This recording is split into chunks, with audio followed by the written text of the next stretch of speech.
All right, on 3.4, the concavity and the second derivative test. We're going to determine the intervals for which a function is concave up or concave down, and also finding those points of inflection.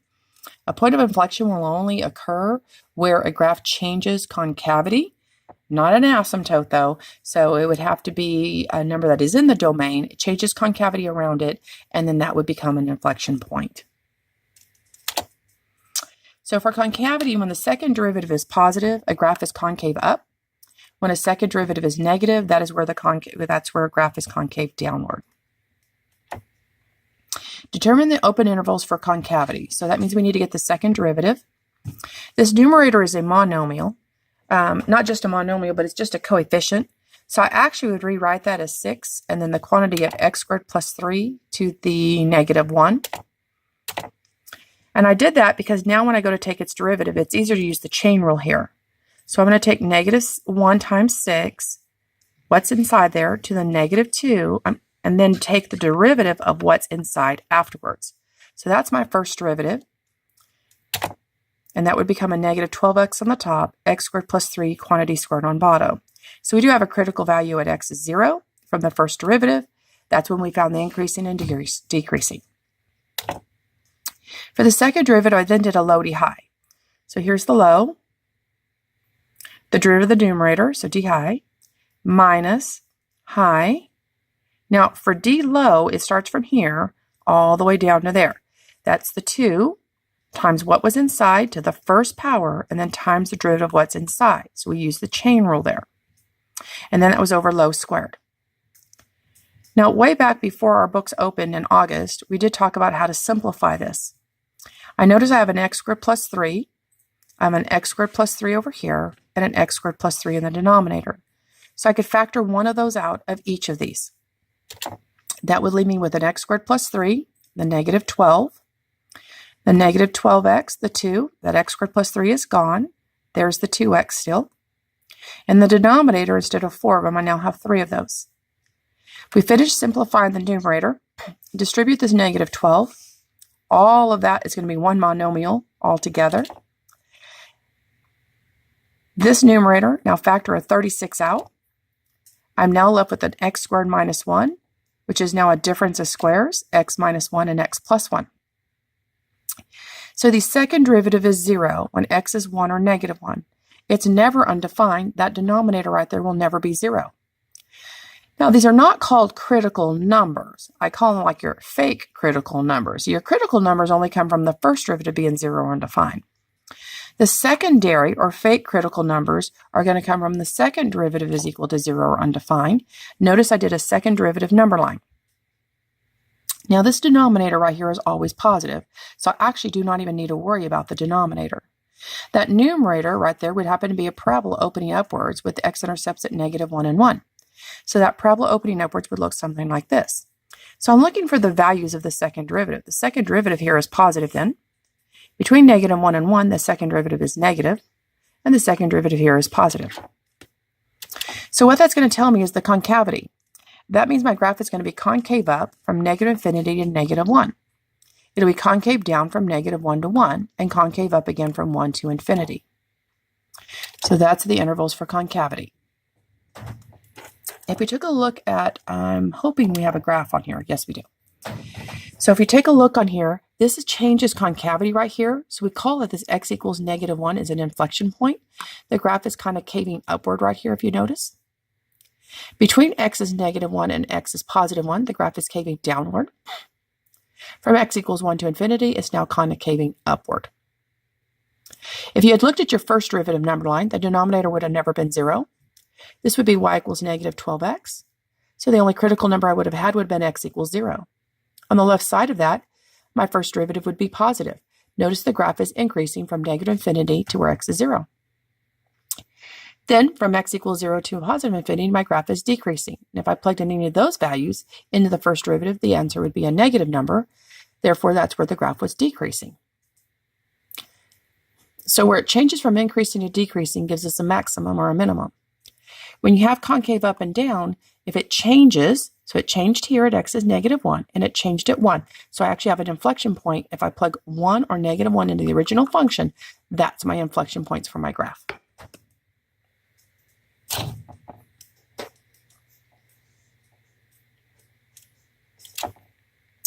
All right, determine the intervals of concavity again. So again, we need the second derivative.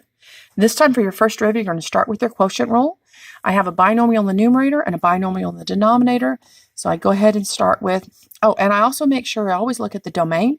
The domain of the original function x cannot be 2 or negative 2.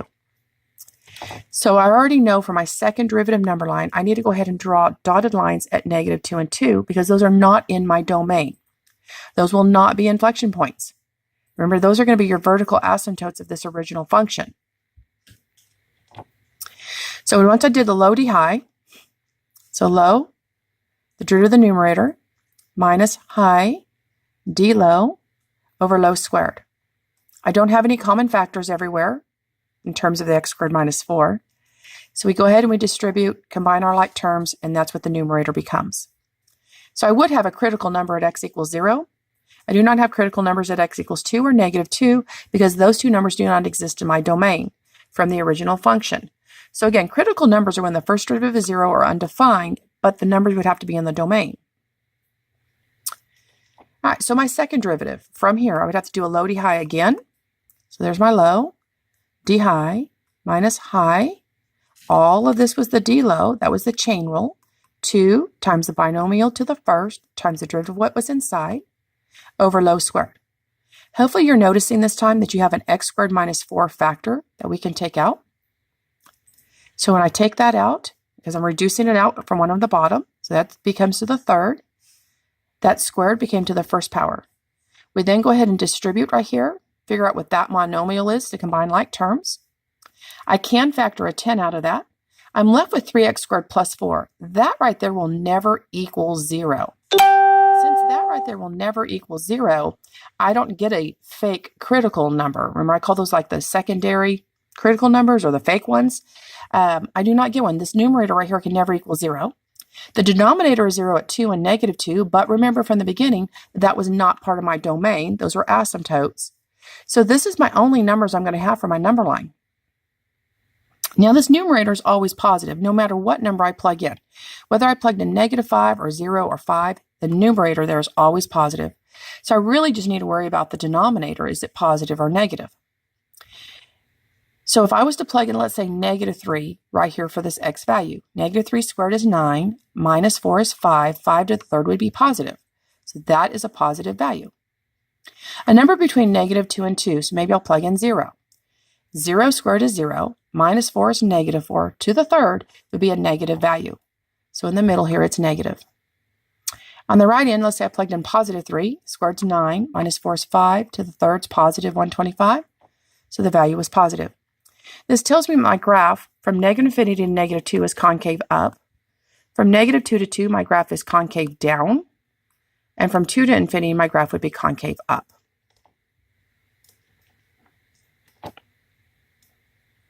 We have no inflection points because it never changes concavity. It does change here, but that's not in my domain. And it does change here, but 2 is not in my domain. So again, there would be no inflection points. So the points of inflection, we just discussed that. That is where it changes concavity. Notice here it's caving upward, and then it's caving downward, then upward, okay, upward, then downward. Determine the points of inflection and discuss the concavity of the graph. So I do know an x to the fourth graph should end going up and up on the ends. I need the first derivative. Know this is continuous everywhere. Okay, the first derivative. Second derivative, factor the second derivative, take a 12x out. So those fake critical numbers are x equals 0 and x equals 2. So for your second derivative number line, I need to put in x is 0 and x is 2. Now on the second derivative, this would have been a parabola opening upwards. So if this parabola opens upward like that, this value would be positive, negative, and positive. If you don't quite get that with the graph, well, then you can just plug in values. Plug in negative 1 here for this x into the second derivative. See if it's positive or negative in the end. Plug in 1 in between the two. Now, if you're going to plug in the values, plug them into the factored form. It's a little bit easier. And again, you don't need to know what the value is. You just need to know if it's positive or negative. So I now know my graph is concave up on this first part. It's then concave down. It's now concave up. The points of inflection will occur at x equals 0 and x equals 2. It changes concavity there. We plug 0 and 2 into the original function to get the actual point on the curve. So by plugging in those points, the concavity was negative infinity to 0 is up, 0 to 2 is downward, 2 to infinity was up. And this is what the graph looks like. So here's the point 0, 0.